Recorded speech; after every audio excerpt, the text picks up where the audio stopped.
Bem-vinda, bem-vindo ao BTC Journal, seu resumo de notícias de negócios comentadas e analisadas pela equipe da BTC. Meu nome é Gustavo Habib, eu sou instrutor de Soft Skills e Marketing pela BTC e no episódio de hoje é dia 29 de outubro de 2020, o ano está chegando no final, hein, pessoal? Com muitas idas e vindas, a gente está chegando no final do ano, daqui a pouco novembro, e no episódio desta semana, né, falaremos de várias empresas, né? A gente vai voltar a falar de Tiffany LVMH, Avan, Trackfield, que fez seu IPO finalmente.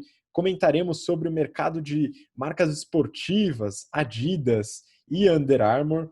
Falaremos da reserva recém-adquirida e também de uma marca de uma blogueira, Nath Vossa. E, por fim, né, tem mais um monte de coisa aqui. A gente vai falar do mercado de pet, com a Pet Love adquirindo a Dog Hero, a Pets, e os resultados de Mattel, Coca-Cola, Cielo e também a IPO da Método Engenharia, Bemobi e o grupo dono da Imaginarium. Tem coisa pra caramba, né? E para acompanhar aqui nessa jornada toda, estou com Mayara Rocon, instrutora de Estratégia e Marketing pela BTC. E aí, Má, tudo bem? Oi, Rabi, tudo bem? E você, Renato? Prazer estar aqui com vocês, prazer estar aqui com vocês, ouvintes. Boa! E também Renato Aracaki, instrutor de Finanças Corporativas, Valuation e Estratégia. Fala aí, Renato.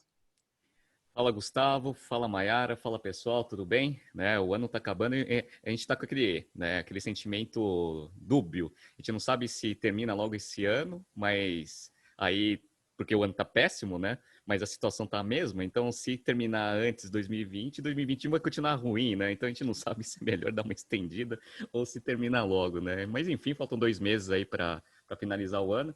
Queria mandar um abraço para todas as turmas do GBP, a gente está evoluindo bastante aí no desenvolvimento do pensamento estratégico, muito interessante. Também para os nossos parceiros comerciais, né, os nossos clientes corporativos, a gente vem fazendo bastante treinamento em company, muito interessante. O pessoal de um dos clientes o pessoal me mandou uma mensagem ontem lá sobre um fruto que saiu ali das discussões do Strategic Talks, um dos principais treinamentos em companies que a gente tem. Inclusive, se vocês têm interesse em ter discussões estratégicas dentro do seu time, para você conseguir apurar esse pensamento estratégico, esse é um produto que a gente faz em company que ele é extremamente demandado, né? Então a gente já fez só nesse período de pandemia em mais de 5 empresas e a gente está, né, de vento em polpa aí fazendo todas essas discussões estratégicas dentro do seu time. Então entre em contato com a gente caso você queira eventualmente trazer esse treinamento para a sua equipe. Perfeito. E temos os nossos cursos abertos. A gente tem o Strategy in Finance, que está com as inscrições abertas e a galera está se inscrevendo bem interessante, legal. Vai começar em janeiro. As turmas do General Business Program também, que começam em janeiro com turma de férias e primeiro semestre do ano que vem também, turmas abertas. GFP, General Finance Program, nosso curso especializado em mercado financeiro. E nossos cursos de modelagem, que são os cursos que vão começar agora no final do ano. Então, ainda há tempo para você fazer um treinamento com a gente aí. Então, entre no nosso site www.btcompany.com.br que aí você vai ver ali todas as turmas que estão com inscrições abertas. E vamos para cima. Pois é, vamos lá, aproveita esse tempo, né, esse meio tempo aí, esse futuro incerto para se desenvolver, para aprender mais, desenvolver novos conhecimentos, novas habilidades. É um bom momento para isso, tá? Conta com a gente e o que vocês precisarem, a gente está disponível. Aproveito para pedir para seguir o nosso Instagram, @instabtcompany. Tiver dúvida também sobre os cursos, qualquer coisa, manda uma mensagem pelo Instagram, nosso time vai te ajudar assim que possível, tá? A gente sempre responde com bastante rapidez. Bom, vamos lá, pessoal, bastante coisa aqui para a gente comentar, né? Então vamos passar rapidinho, Renato, por algumas notícias que a gente já comentou anteriormente, né? Aqui a gente pegou uma notícia do Valor Econômico, que o título é LVMH e Tiffany voltam a discutir termos de compra. Então aquela ida e volta que a gente já comentou. Renato, o que você achou desse movimento aqui, agora voltando a discutir essa aquisição? Pois é, aparentemente a estratégia da LVMH está dando certo. Ela entrou lá com um pedido de renúncia ao acordo que ele tinha firmado antes da pandemia E aí começaram as brigas, a gente até divulgou e discutiu isso no, acho que uns 3 ou 4 BTC de ano passado, que isso é uma estratégia de negociação. Você fala que não quer comprar para conseguir abrir a negociação de novo para você corrigir o valor que foi acordado lá atrás. Aparentemente funcionou, eles estão rediscutindo isso, eles estavam, né, fecharam lá o acordo antes, pré-pandemia, era $135 por ação, agora já estão falando algo em torno de 128, 129, parece que a Tiffany não quer baixar muito de 130. Mas aí já dá um belo de um ganho, né? Uma economia em dólar, né? Você fala assim, mas só $5 por ação, mas você não sabe quantas ações tem a empresa, né?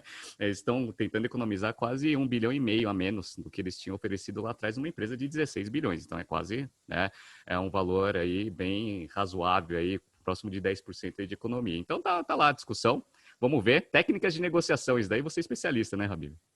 Pois é, aqui dá para observar muito bem essa estratégia de BATNA, né? O desenho de alternativas e reservation price. Vamos ver até onde eles vão, né? Isso aqui em negociação estratégica no General Business Program a gente fala bastante, né? É bem interessante, né? Eles estão executando essas táticas que a gente coloca e trabalha através de casos também nas aulas.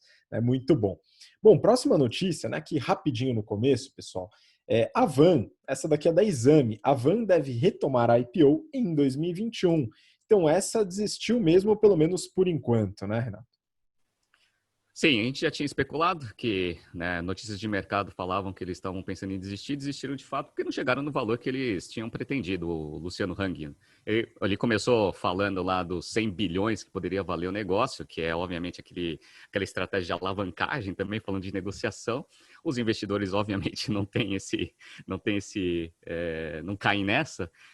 Aí ele já reduziu para 70 bilhões e a gente tinha feito a análise da Avan, algo em torno de 56 bilhões fazia, né? Estava muito bem pago, aliás, né? E aparentemente ele não aceitou esse valor, então eles cancelaram o IPO. Qual que é o problema? O problema é que tem uma justificativa. 2021, você já passou eleições aqui no Brasil, então ele está muito ligado com essa parte de eleições, então pelo menos sai da pauta da discussão do IPO esse tipo de influência dele, né, no meio político. No entanto, os resultados da Avan eles vêm caindo, principalmente por causa de pandemia, etc.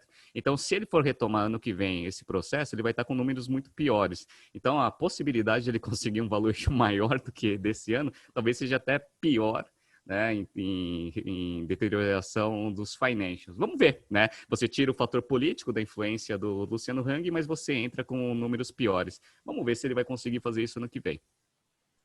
Pois é uma expectativa, né? Uma empresa grande em resultado, né? Com todas as polêmicas, principalmente envolvendo o seu fundador, Luciano Hang, que é responsável pelas operações, mas vamos observar o que acontece no próximo ano. E aí, mudando um pouquinho de empresa, né? De tema, né? A gente vai começar a entrar na parte de esportes, né? De moda esportiva, e aqui também um IPO que a gente comentou, Renato, que foi da Track and Field. A gente analisou o prospecto, comentou aqui, então você que está ouvindo a gente ou assistindo pelo YouTube, né, a gente fez esse episódio falando da Track and Field, então dá uma olhada lá no histórico, a gente entra no detalhe, a gente não vai fazer isso agora, mas temos o resultado, né, daquilo que a gente comentou naquela época. Essa notícia é da Forbes, o título é IPO da Track and Field sai abaixo da faixa prevista e movimenta 523 milhões de reais. Renato, como havíamos comentado, muito possivelmente uma reduçãozinha aí de fato aconteceu. Sim. O pessoal sempre me pergunta assim, o IPO vai sair, não vai sair? Tudo depende de uma lógica de valor de mercado. Se os sócios que vão fazer a abertura de capital, eles estão dispostos a diminuir um pouco do valor da empresa dentro desse cenário para fazer a abertura de capital, aí o IPO sai. Caso contrário, que é no caso da Van, né, do Luciano Hang, ele não estava disposto a baixar de 70 para 50 bilhões o valor do negócio, ele resolveu desistir. Na Track and Field, não. Eles abriram mão. Tanto é que o IPO saiu abaixo da faixa mínima que eles tinham predeterminado. Eles colocaram uma faixa entre 10 e 65 por ação. 14,95, o negócio saiu a 9,25 segunda-feira, então já saiu bem abaixo da faixa mínima ali, mas eles estavam dispostos, porque provavelmente eles acreditavam que esse valor estava bom, estava de bom tamanho para eles. E aí foi ótimo o timing, né? Porque primeiro que no primeiro dia já caiu um pouco as ações, e aí ontem, né, foi uma desgraça total o mercado financeiro e parece que hoje também vai ser, as ações já caíram para 9, então bem abaixo aí dos 10,65, que era o piso da faixa deles. Mas enfim, saiu, captaram dinheiro, os sócios conseguiram fazer uma secundária boa, colocaram um pouco de dinheiro na companhia, até para aguentar um pouco aí dessas incertezas do futuro que a gente não sabe o que vai acontecer, a Europa já fazendo lockdown novamente, vamos ver o que vai acontecer aqui no Brasil. Pois é, importante, né? Aí falando dos investidores, para entenderem, né, que legal que tem os juros baixos, esse intuito das empresas de realizarem IPO e captarem dinheiro que atrai os investidores, ao mesmo tempo você tem uma perspectiva macroeconômica muito difícil e também de vendas das empresas, né, de faturamento, receita, lucro, etc., que também tira um pouco desse apetite, né? Então o pessoal está procurando boas oportunidades, baratas, né? Então às vezes a gente tem que ceder um pouco no valor e algumas empresas não querem, como foi o caso da Avan que você comentou e o caso da Track and Field que falou, beleza, então vamos mais baixo. Boa. Agora vamos falar sobre marketing, né, sobre marcas esportivas, né? E aí a Mayara entende bastante do assunto aqui e eu trouxe uma notícia da Exame e o título é Adidas avalia possível venda da marca Reebok. Então, como está a situação da Adidas, né? Por que esse movimento, né, de tentar vender essa marca que é bastante conhecida no mercado esportivo?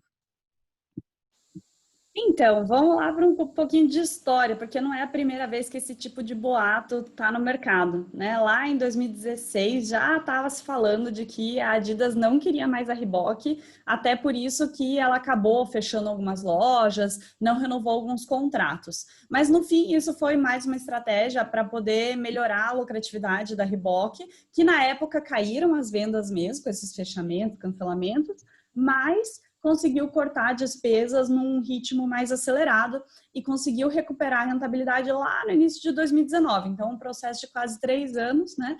Mas que melhorou a empresa. Só que aí, né, agora com a pandemia, veio outro rebuliço para a empresa. E a Adidas perdeu vendas, perdeu 33% de vendas nesse segundo trimestre, mas a Reebok perdeu mais, perdeu 42%. E aí vieram esses rumores de novo de que eles estariam no estágio inicial de um estudo de venda da Reebok. Então, até talvez tenham retomado algum plano, mas que não deu continuidade por causa do aumento da lucratividade antes.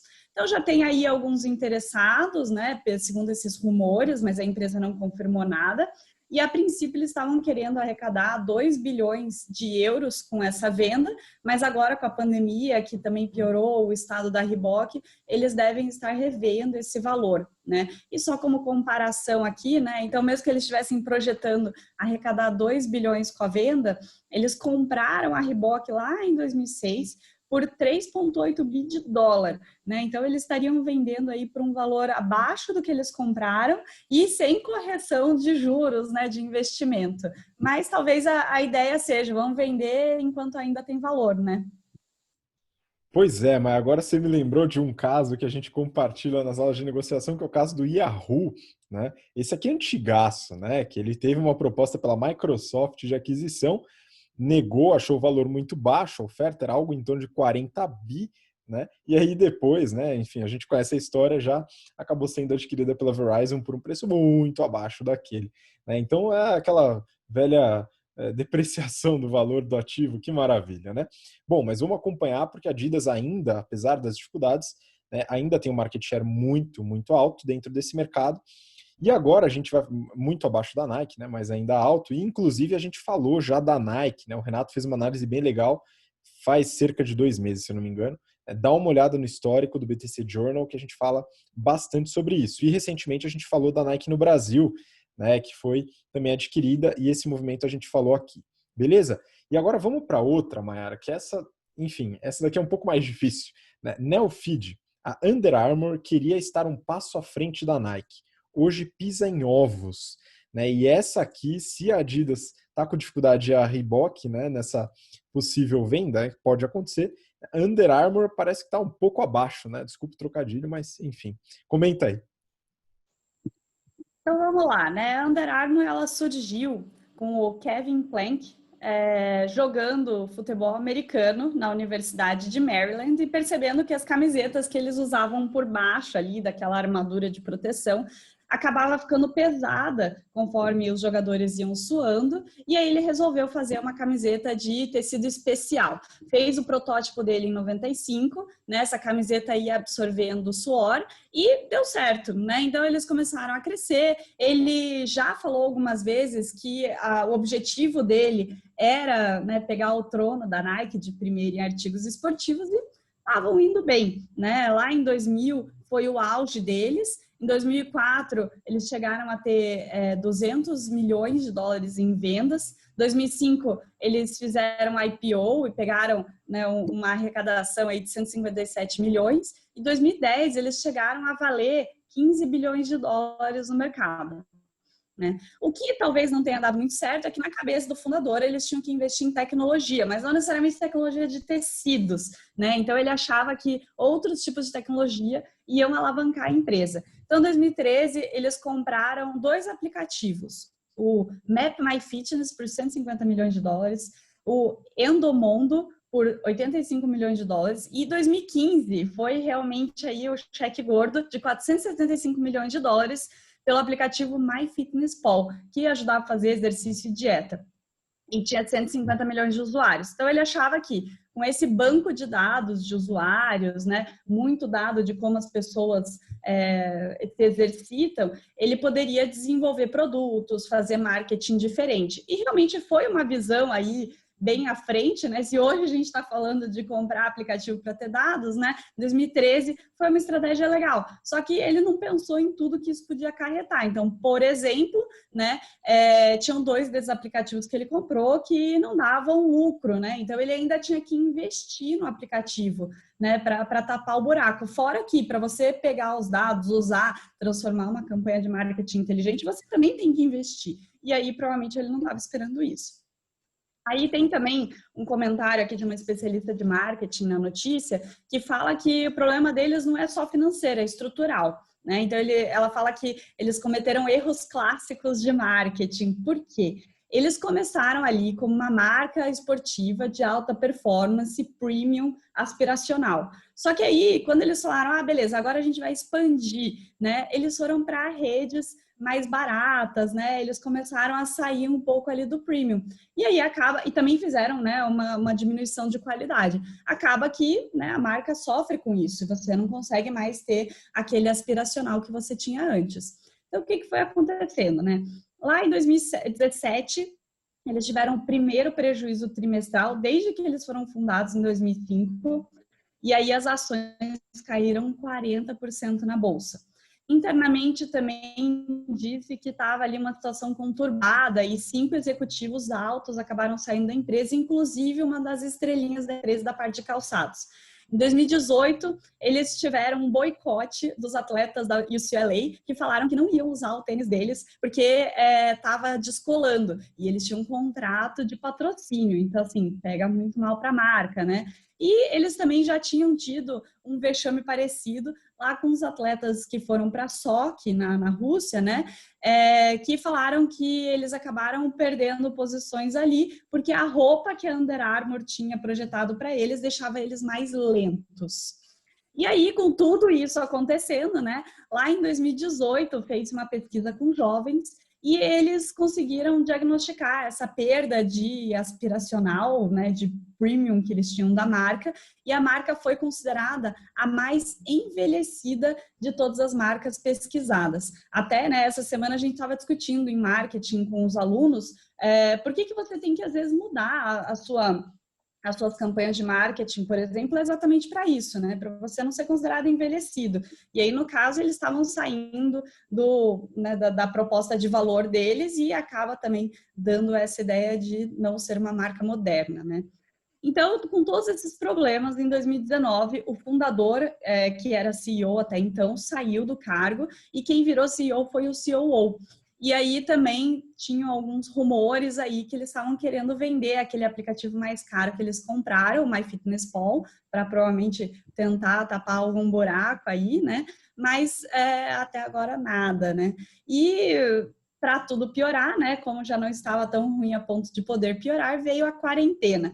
Então, até é um caso que a gente comenta nas aulas de estratégia, que é da GM, na verdade, né? Que todo mundo fala, a crise de 2008, né? Matou a GM, teve que pegar dinheiro com o governo. Mas era um problema estrutural também que estava vindo de muito antes, né? A crise foi só um peteleco final, assim como está sendo a quarentena para eles. Então, em junho, eles acabaram terminando o contrato com a UCLA, né, que é a maior marca ali de time que eles patrocinam, que era de 280 milhões de dólares, e agora em setembro eles anunciaram que vão desligar 600 funcionários. Como um todo, né, eles tiveram queda em todas as linhas esportivas dele na quarentena, então roupas caiu 42%, tênis caiu 35%, acessórios caiu 47%, e a receita dele agora no segundo TRI caiu 41%, foi para 708 milhões, e eles reportaram um prejuízo de 183 milhões de dólares.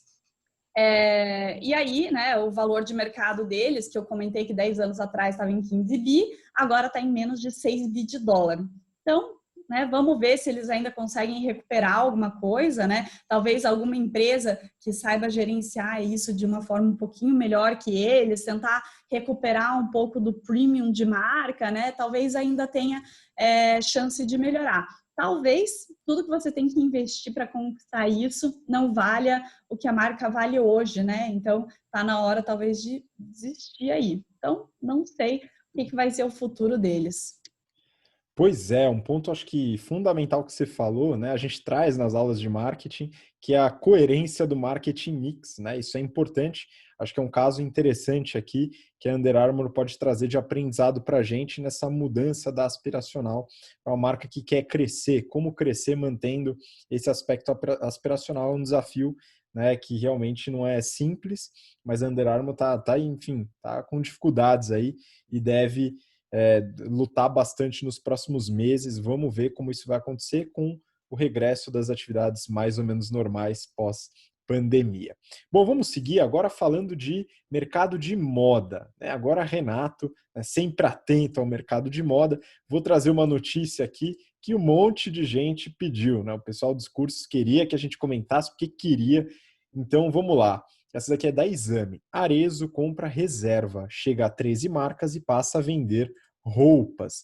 Renato, vamos lá, vamos entender. Tem alguns aspectos que eu queria puxar contigo sobre isso, que é diversificação de portfólio, o valor da aquisição, né, e a relevância das marcas. O que você pode comentar aí sobre esses pontos? Legal. Quando a gente fala sobre M&A, a gente sempre tem dois grandes pilares de análise. O primeiro é estratégico, que é o que demanda, de fato, a razão da aquisição. Segundo, o financeiro. Tá? Então, vamos tentar analisar pelos dois aspectos. A Arezzo, ela divulgou lá no site dela o plano de aquisição da reserva, o racional, etc.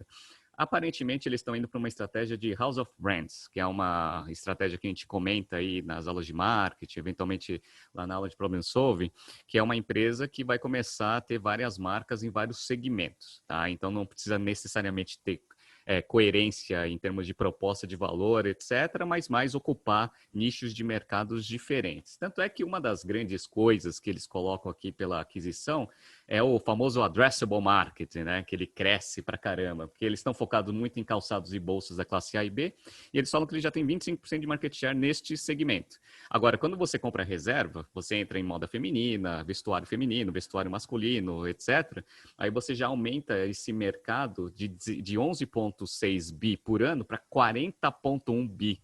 Então, eles falam que eles aumentam em 3,5 vezes o mercado que eles podem atingir. Isso para os investidores é uma métrica de potencial de crescimento do negócio. Quando você já tem 25% de market share no seu segmento, a sua possibilidade de crescimento acelerado no futuro ela é menor, né? Agora, quando você tem, no final, que eles calculam aqui, 8,8% desse mercado total, aí, obviamente, você tem um espaço ali de crescimento um pouco maior. E aí é bom, né? Porque a gente sabe em valuation, né? Ter o G da perpetuidade, aí você consegue dar aquela ajustadinha lá e o valuation do negócio vai para as alturas, né? Então, é basicamente isso, né? Que foi a justificativa da Arezzo. Eu, particularmente, não, e obviamente a gente não tem todas as informações, mas a Arezzo é uma marca muito feminina. Eu sei que eles fizeram um movimento recente, né, de pegar a operação da Vans aqui no Brasil, que já mostrava que eles queriam ter um pezinho ali no unissex e indo para o masculino. E aí, dentro desse movimento que eles definiram, parece que faz sentido comprar a Reserva, né, que é uma marca muito conhecida no público masculino. Mas assim, eu acho que a Arezzo, ela tem uma expertise tão grande nessa parte de moda feminina, né, que eu acho que eles poderiam ir para uma avenida diferente. Mas enfim, tá? Isso daí são opções estratégicas. Eu não sou estrategista da Arezzo, o Birman, quem sou eu para falar com o Birman, né? O Birman é um puta um sucesso aí, né? Domina esse mercado de calçados, ele deve saber o que está fazendo. Enfim, vamos lá. Essa é a parte estratégica. Agora tem a parte financeira. A parte financeira, aí eu acho que eu posso dar uma analisada um pouco melhor. Eu acho que ele pagou caro pra caramba para a Reserva. A gente sempre quis saber o resultado operacional da Reserva. Agora a gente tem ideia. A gente não sabe ainda, mas a gente tem ideia. Eles tiveram uma receita no passado de 400 milhões. E eles têm várias marcas, mas é tudo marca junto com a Reserva. Reserva Gol, Reserva não sei o quê. É uma marca só esse negócio, né? Reserva feminina, reserva masculina, enfim. Aí 400 milhões de receita, sendo que eles colocam assim, EBITDA ajustado.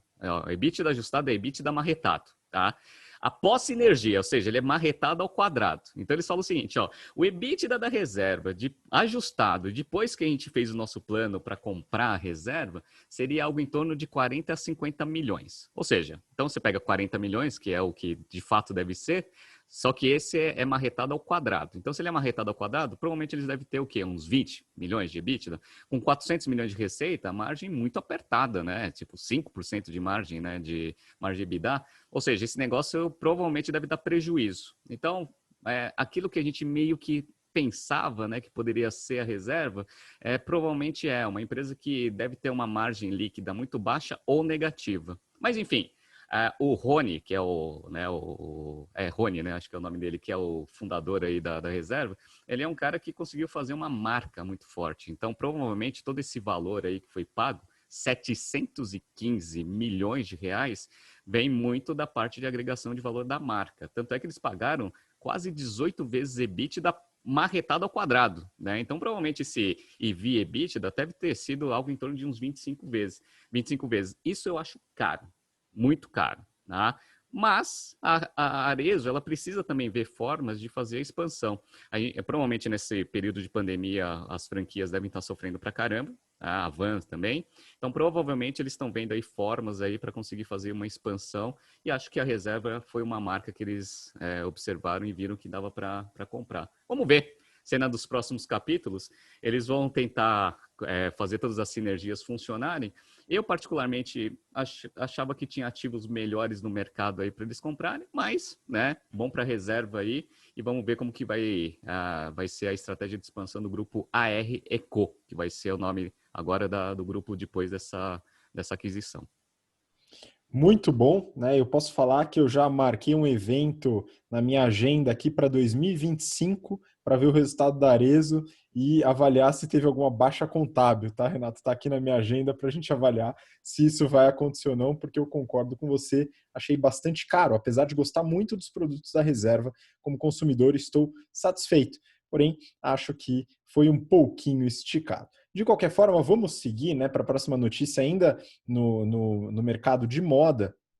Né, aqui é interessante, isso aqui é novidade para mim, né, eu queria também entender a análise do Renato nessa. Da Exame, o título é Influenciadora Nativossa vende marca NV para a dona da Animale e Farm. Aqui a gente está falando do Grupo Soma, que também já avaliamos aqui no BTC Journal, então volta no histórico, não conhece como funciona a operação, a estratégia da Animale, da Farm, volta lá e dá uma olhada.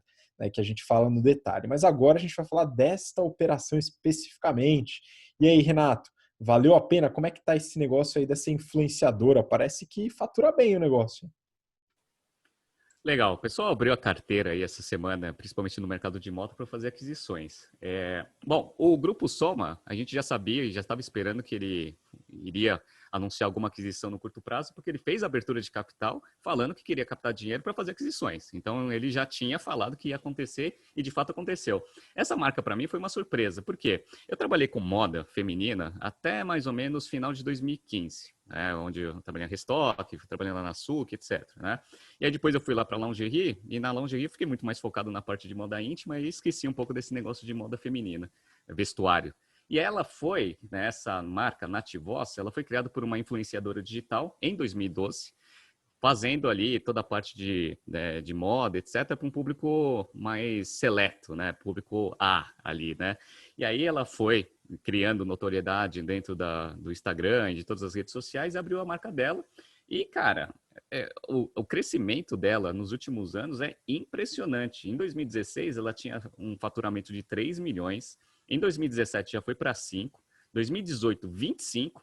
E ano passado foi 98, quase 100 milhões de receita. E tem uma projeção para esse ano de 2020 de 170 milhões de receita, com 5 lojas físicas, só 5 lojas físicas, e trabalhando muito forte nas vendas e-commerce e atacado. Tá? Ela fala que, aqui nas informações do Grupo Soma, 52% da receita da empresa vem de loja física, 36% e-commerce e 12% de atacado. Tá? E eles falam que o racional faz sentido nessa aquisição porque eles preenchem um gap no portfólio deles de moda feminina, que eles têm lá Cris Barros, que tem um preço médio acima de R$ 1.000, e tinha Animale, ali em torno de uns R$ 600, preço médio dos produtos. E essa Nativossa, ela tem um preço médio de R$ 730.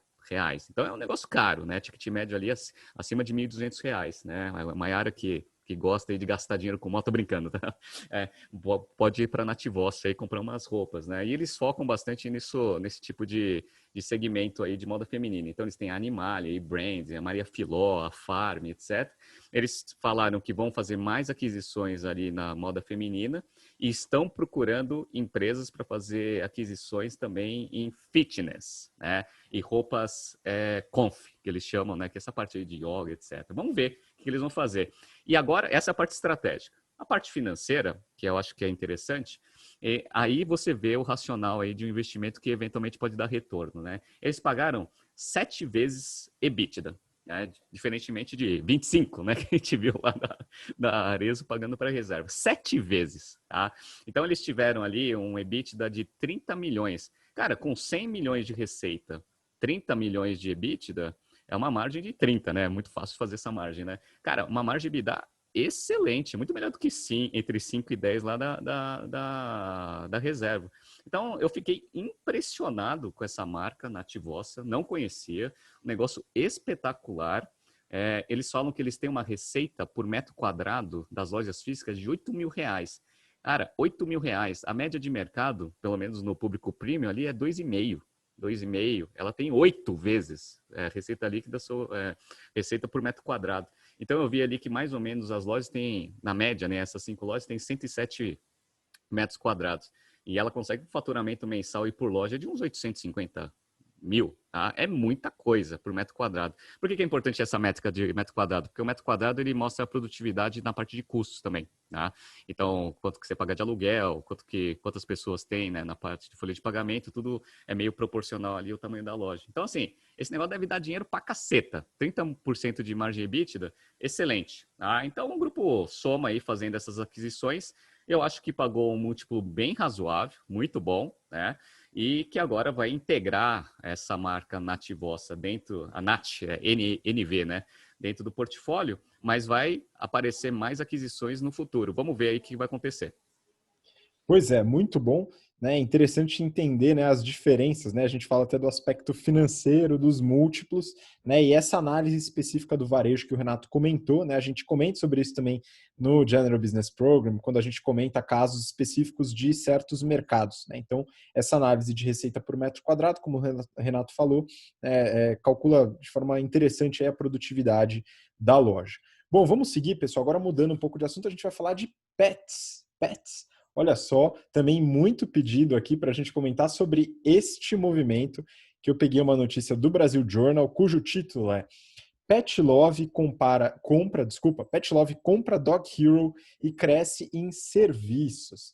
né? Aqui a gente fala dessa aquisição, não é a primeira aquisição que a Petlove realiza, a gente já comentou anteriormente, né? Eu queria que a Mayara comentasse, né, sobre a Petlove. A Petlove a gente já falou aqui, inclusive o Márcio, acredito que acompanha alguns episódios, já acompanhando. Um abraço aí para o Márcio, fundador da empresa. A gente tem bastante gente que fez os cursos, que estão na Petlove. Queria aproveitar e mandar um abraço para um amigo meu que está lá também, recentemente entrou, o Jardel, um grande abraço. Enfim, vamos lá. Mayara, como está agora, como foi essa aquisição, né?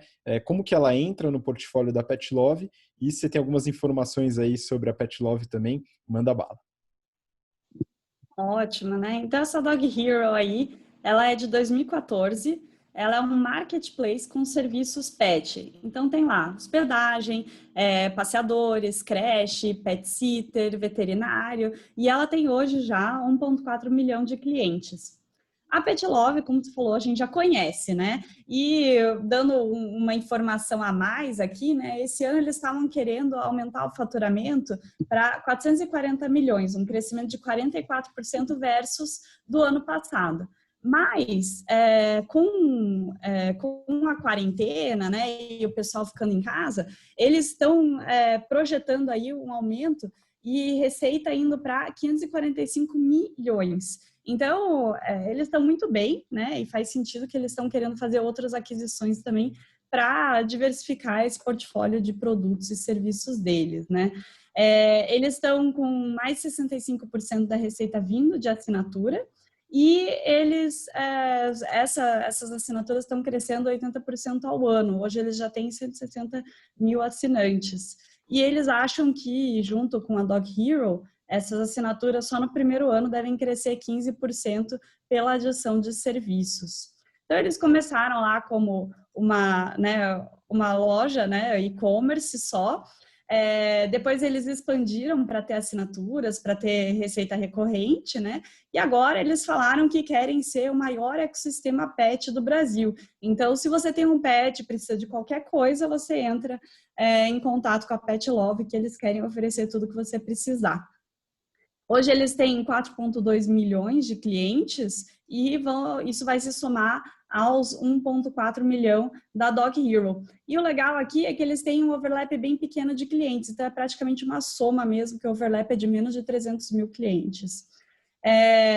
Eles acreditam também que eles vão ter um incremento aí de 4% de ticket médio, 2% de frequência e uma redução de custo de aquisição de cliente de 30% a 50% mais ou menos. E aí, no fim, né, com tudo isso, o lifetime value dos clientes deve crescer 26%, né? Então, super legal, uma sinergia aí também calculada de mais de 100 milhões de reais.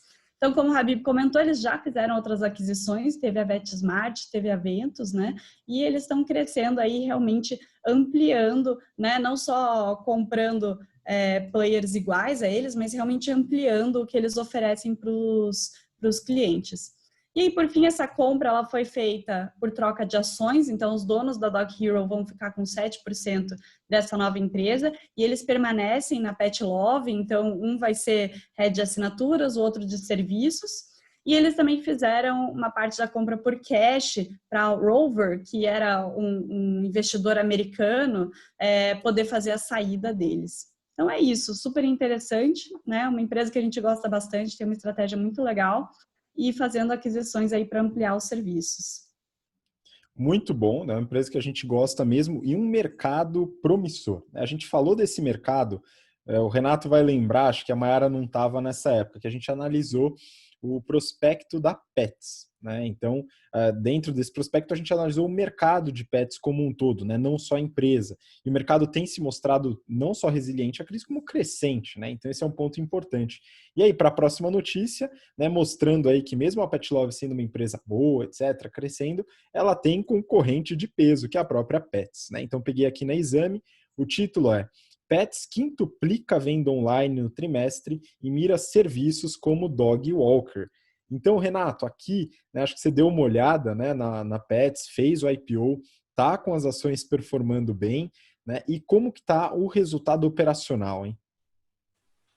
Legal. Bom, Pets é um negócio que quando a gente analisou o prospecto do IPO, antes de cancelar e depois ir fazer de fato o IPO, a gente viu que era um negócio muito bom. operacionalmente falando, e o mercado é um mercado extremamente promissor, como você mesmo falou, e a Mayara também já falou aí um pouco da análise da PetLove. Os resultados da Pets nesse terceiro trimestre e no acumulado dos primeiros 9 meses foi excelente, né? Eles tiveram um aumento de receita de 41,7%, né? Pegando nos primeiros 9 meses. Eles tiveram uma vantagem em relação aos outros varejistas, porque, principalmente de moda, que a Pet é como se fosse um serviço essencial, então as lojas não fecharam. Tá? E também houve aquele aumento, né, de compra de pets, né, o pessoal em casa, né, então queria ter uma companhia, então o pessoal comprou bastante coisa, então o volume cresce. Same Store Sales aumentou 22,5% nesses primeiros 9 meses. Então a receita chegou a 1 bilhão 181 contra 833, então aquele aumento de 41,7. A margem bruta aumentou também, foi de 40,1 para 40,7. Por quê? Porque a representatividade de receita de não alimentos aumentou e a margem é maior. Então, alimentos tinha uma representatividade mais ou menos de 54%, caiu para 52%. Então, toda aquela parte de não alimentos, acessórios, serviços, etc., que a Pets faz, aumentou a representatividade, consequentemente a margem bruta também aumenta. E a margem EBITDA aumentou de 9,1 para 9,6, com uma margem líquida agora de 4% contra 2,5%. É uma margem apertada, a gente sabe, varejo de uma forma geral. No entanto, operacionalmente, eles mantiveram a eficiência que eles demonstraram no prospecto do IPO e agora, pós abertura de capital, também mostrando essa rigidez no crescimento. Onde eles apostam bastante no crescimento, como o highlight da notícia disse, no online. Então, eles tiveram, nos primeiros 9 meses do ano passado, uma venda e-commerce de 56 milhões. Agora foi para 259 milhões nesses primeiros 9 meses. Então, um aumento aí de 358%. Então, eles estão tentando fazer essa integração no mini-channel, né, integrando cada vez mais essas vendas online e offline, para conseguir, né, continuar esse ritmo de crescimento que eles têm. Depois da abertura de capital, eles colocaram 210 milhões para dentro do caixa, o que fez a dívida líquida sobre EBITDA deles, que sempre girou em torno aí de uns 2 vezes, agora está com caixa líquido. Ou seja, a empresa está capitalizada, sem dívida bruta, sem dívida líquida e com os resultados financeiros muito bons. Eles aumentaram em quase 3 vezes, mais de 3 vezes, na verdade, a geração de caixa operacional. Eles geraram 19 milhões nos primeiros 9 meses do ano passado, agora geraram 64 milhões. Então, assim, é um negócio bom. A gente já tinha falado lá que dificilmente a gente dá recomendação de compra, etc. Mas a gente tinha avaliado que a Pets era um bom IPO, que valia a pena eventualmente enxergar essa empresa aí depois que ela tenha as ações listadas em bolsa. Enfim, tá? Fica aí, né, mais um player aí nesse mercado que só tem a crescer. Pois é, excelente, né? O mercado ainda em expansão, continuaremos acompanhando, né, esse mercado, até porque, como o Renato comentou, as vendas de utensílios, não só a ração, né, tem deixado o mercado um pouco mais movimentado, né, ainda mais movimentado. Bom, vamos lá para a próxima notícia, né? Agora a gente sai um pouquinho e vai falar um pouquinho de resultados financeiros, né, das empresas. E aqui, começando também com o Renato, peguei uma notícia do Neofeed. Na pandemia, a Barbie mostra que não está para brincadeira. Adorei o trocadilho, maravilha, né? O feed, parabéns. De qualquer forma, pessoal, aqui a gente fala da Mattel, né? A gente já comentou sobre essa empresa, né? Acho que vale a pena atualizar aqui os resultados. Renato, o que você viu de interessante, né, nos resultados da Mattel? Aqui, eu só vou comentar rapidamente uma coisa que a gente comenta em aula de estratégia e que eu fiquei extremamente contente essa semana, quando eu estava discutindo lá com os alunos, né, a parte de estratégia, de portfólio, etc., simplificação. E aí um aluno fez um comentário extremamente relevante, linkando a tomada de decisão estratégica com os resultados financeiros. Né? Que ele falou assim, isso daí tem a ver com aquilo que você ensinou lá em Finanças Corporativas Valuation. Eu fiquei extremamente feliz, né, porque esse link entre estratégia e finanças é o que a gente tenta passar para os alunos. E ele, na aula, ele demonstrou isso.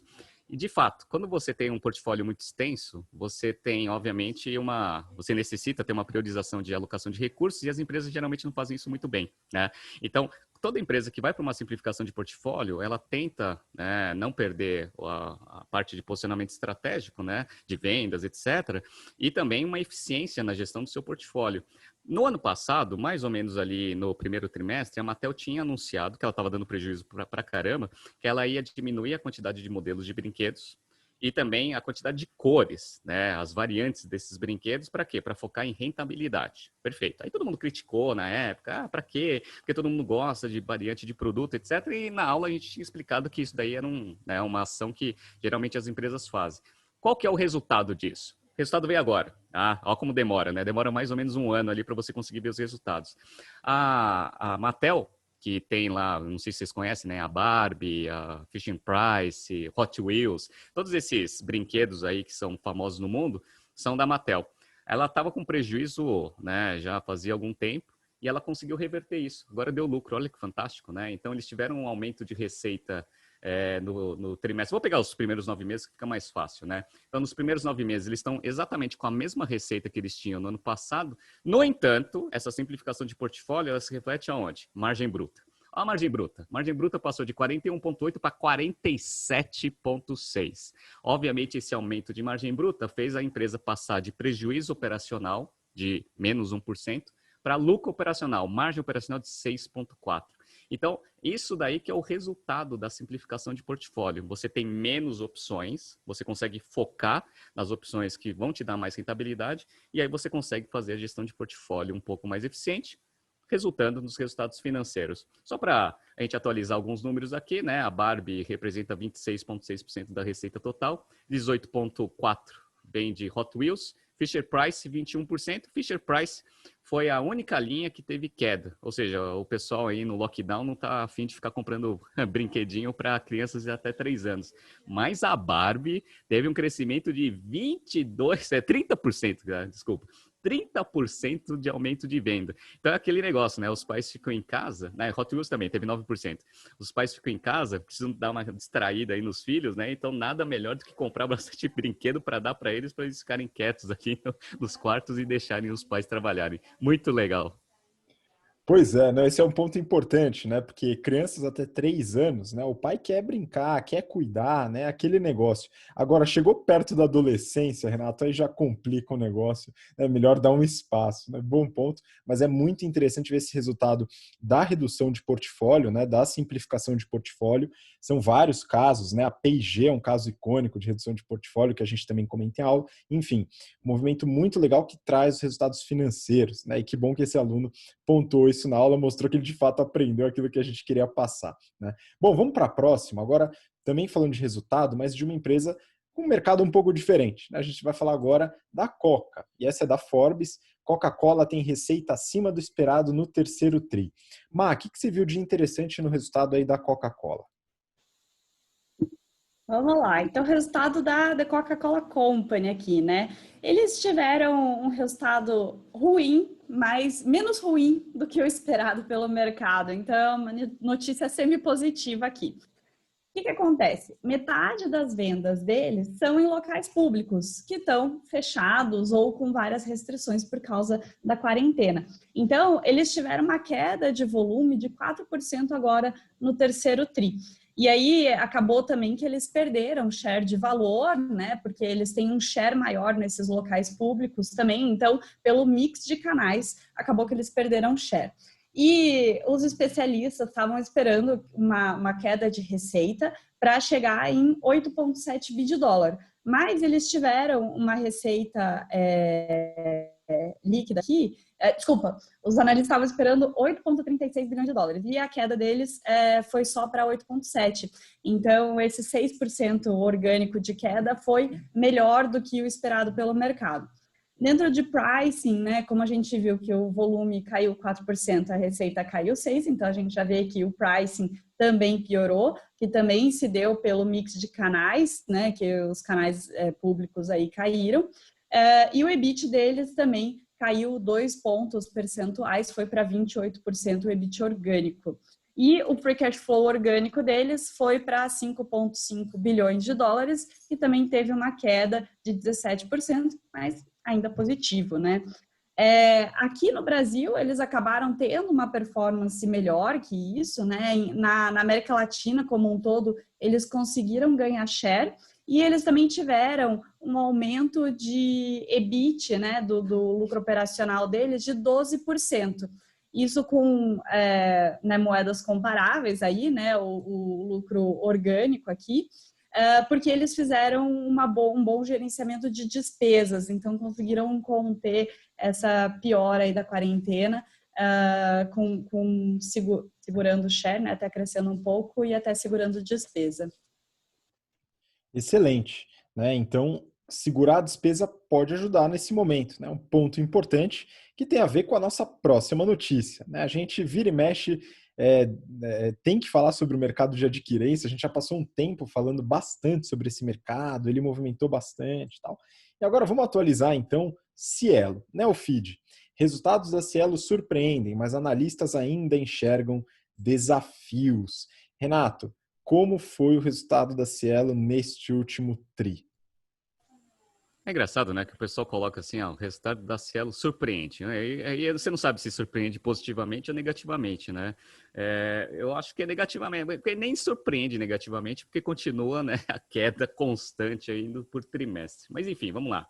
A Cielo, ela teve um aumento de receita nesse trimestre, terceiro trimestre de 2020, em relação ao mesmo trimestre do ano passado, de mais ou menos 3%.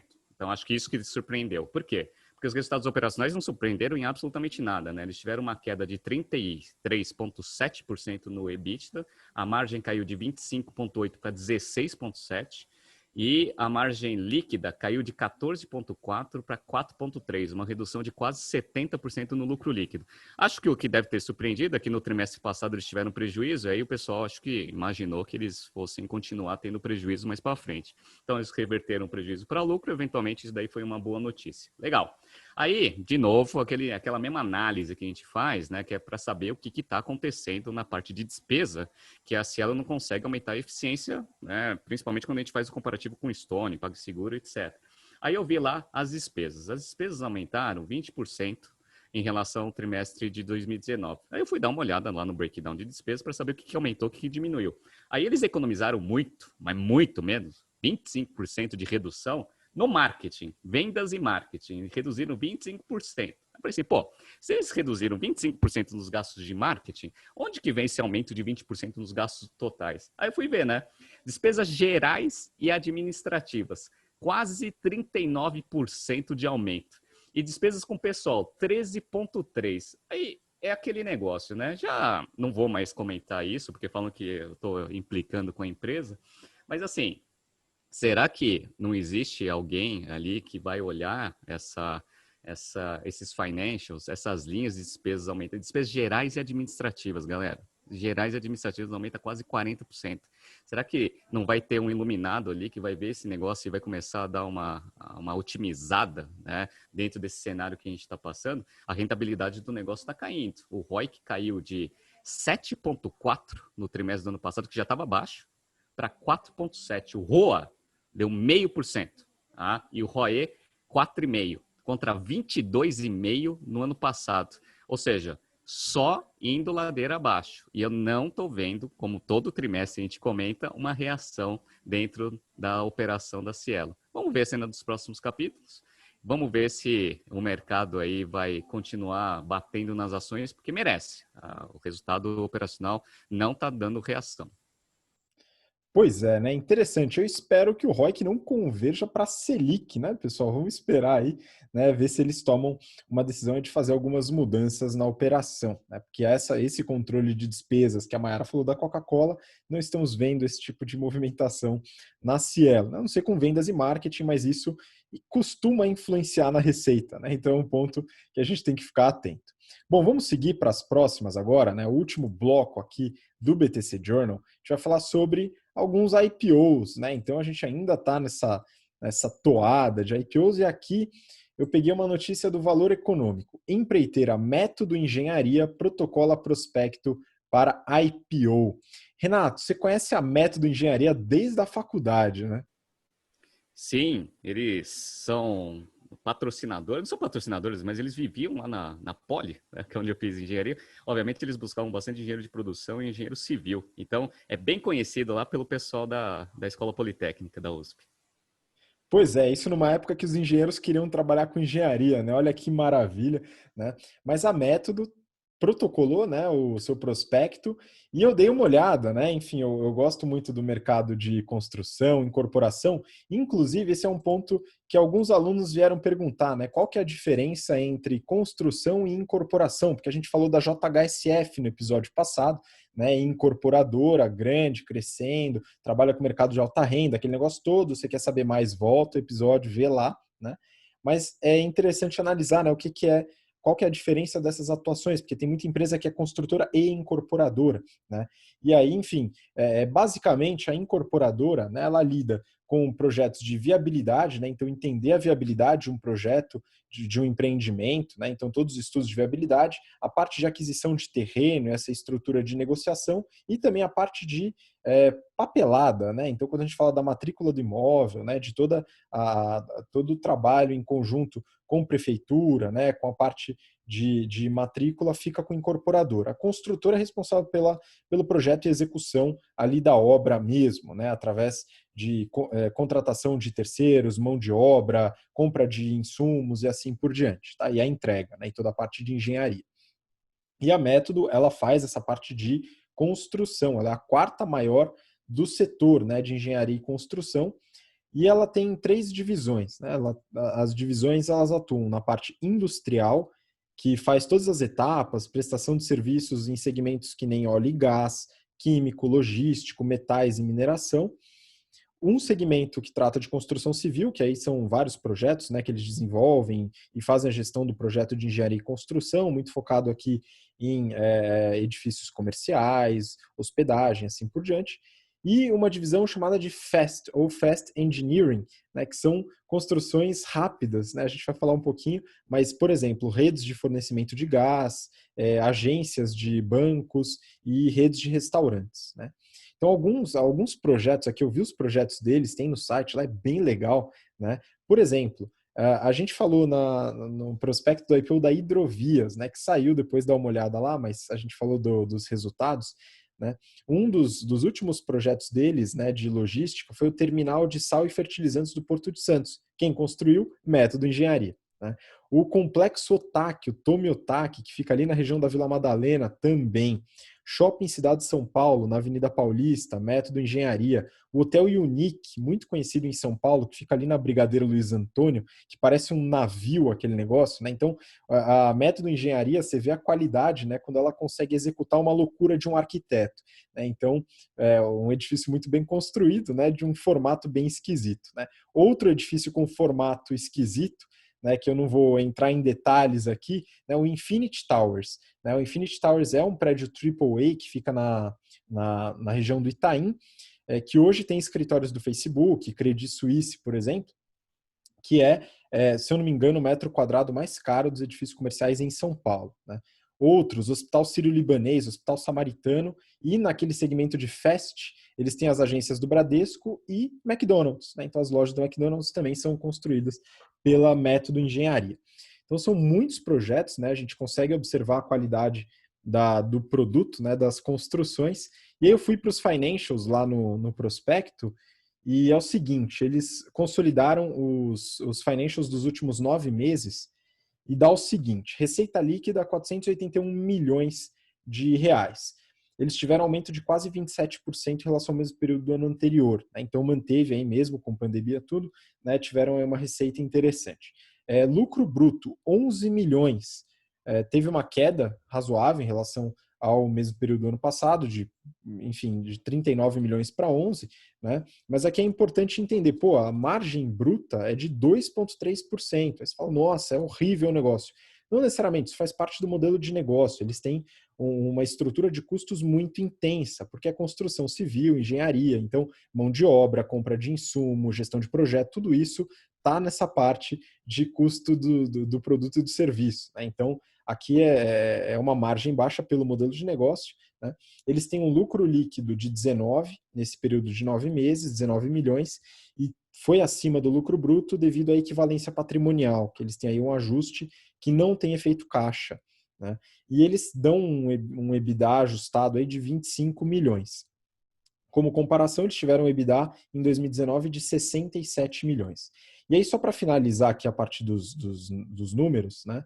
Eu fui dar uma olhada no balanço patrimonial e algumas coisas me chamaram a atenção. A primeira foi o caixa. Eles têm um caixa de 5 milhões. É um caixa magrinho, magrinho, magrinho.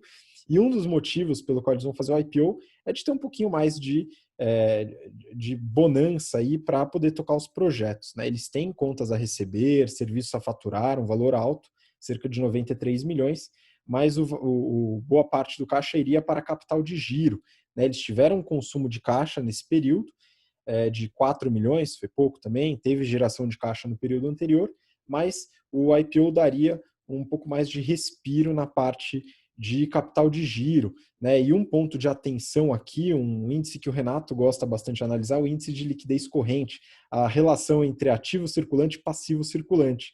E esse é um ponto de atenção, eles têm um passivo circulante hoje maior do que o ativo circulante, né? Então aqui a gente conseguiria, enfim, tem um aspecto de dívidas de curto prazo, tal, que eles precisam tomar uma atenção. Então o IPO ele iria bem, né? Mas como o Renato já comentou aqui, a gente falou exaustivamente, o mercado difícil muitas vezes vai ter que abrir mão aí de algum upside de valor de mercado, né? Então, ponto importante, uma empresa sólida, está no mercado há 47 anos, com projetos importantíssimos em diversos segmentos, então tem uma diversificação de receita em tipos de setores que eles atuam, mas o IPO, né, um dinheiro a mais, pode ajudar no capital de giro.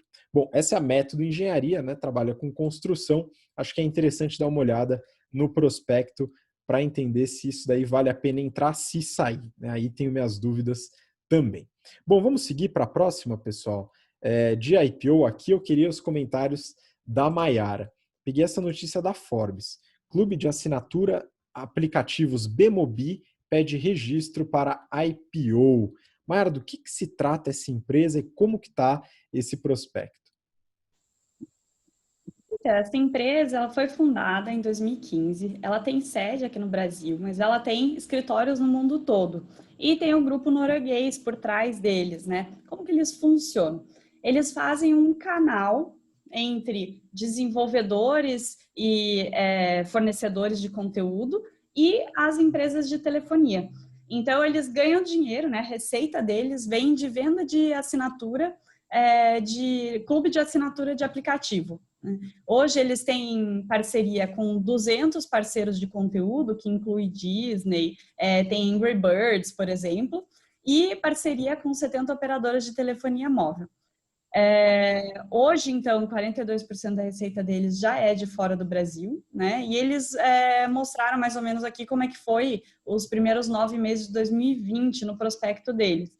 Então, eles têm hoje quase 35 milhões de assinantes em 37 países. A receita deles, nesses primeiros 9 meses, foi de 178 milhões, um aumento de 11% versus o mesmo período do ano passado. E a receita deles, que é de serviço de assinatura de aplicativos, né, está dividida em 82% de apps e games, 10% em comunicação, então eles têm, por exemplo, serviço de correio de voz, serviço de anti-spam, e 8% em microfinanças, que envolve recarga digital, adiantamento de saldo de recarga, entre outras coisas aqui. O EBITDA deles vem caindo desde 2017, mas ele está estável nos primeiros 9 meses desse ano versus do ano passado, em mais ou menos 38%.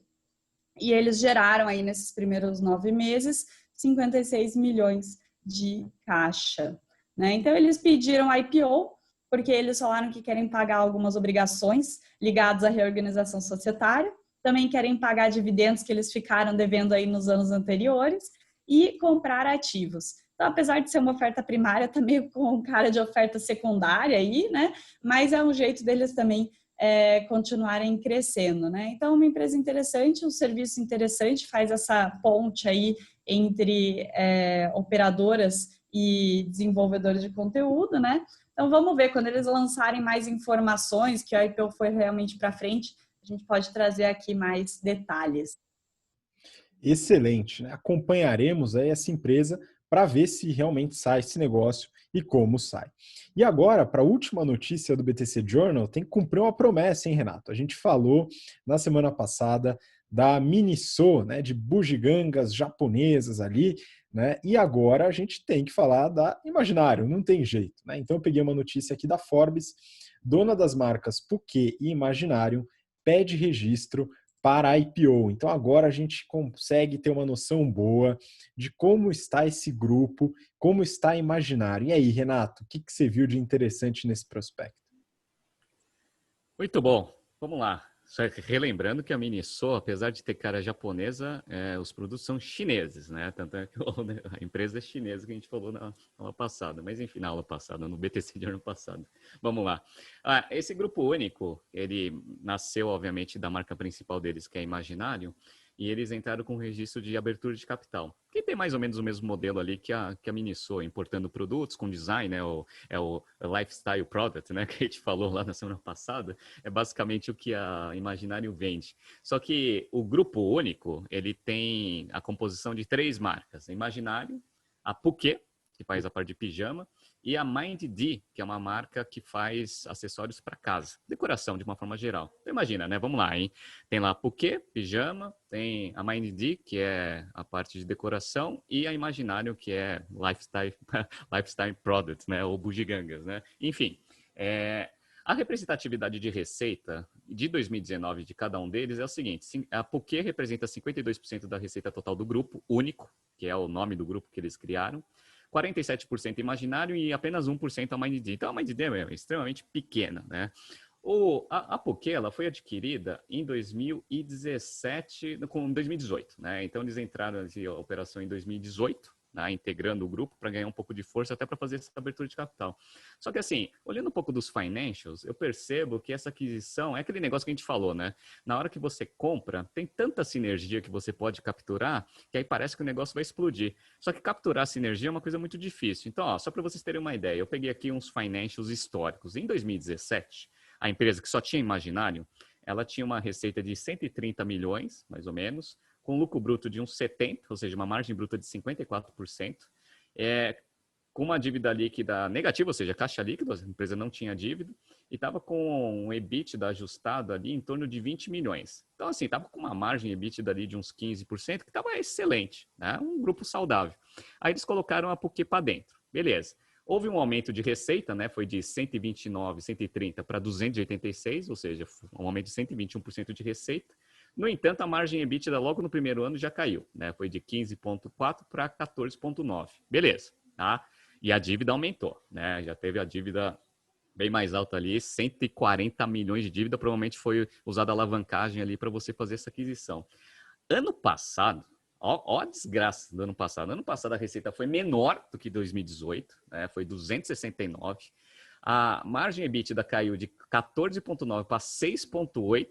Olha que beleza. E a dívida líquida sobre EBITDA passou de 3,28 para 7,22. Né? Então a empresa ela fez a aquisição para criar esse grupo e provavelmente o que eu estou vendo nos financials é que a integração está bem difícil. Então aquele negócio de sinergia, addressable market, aquelas teses de investimento é legal no PowerPoint, depois é difícil executar. Então aparentemente é isso que está acontecendo. E esse ano a empresa está passando por dificuldade. Por quê? Porque ela trabalha com um modelo majoritariamente de franquia. Então eles têm 445 franquias, diminuiu o número de franquias, porque no ano passado eles tinham 476, e agora eles estão tentando se recuperar. Aí aquela representatividade de receita, quando você pega pijama, bugiganga e decoração, o que você acha que aumentou, né, na pandemia? Pijama e decoração. A parte de produtos de presentes, diminuiu bastante a representatividade. Então, a Imaginário, que representava 47% da receita em 2019, representa hoje, deixa eu pegar aqui, 37%. Tá? Então, caiu bastante a representatividade de Imaginário dentro da receita total. Porque foi para 60% e a parte de decoração foi para 3%. Era 1%, foi para 3%.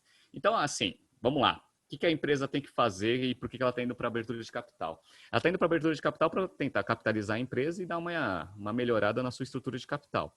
Ela vai conseguir isso? Olha, não sei. Eu peguei aqui um múltiplo de EV sobre EBITDA de 11 vezes. Tá? Porque a Arezzo pagou 20 e pouco, né? E o Grupo Soma pagou 7. Tá? Peguei aqui 11.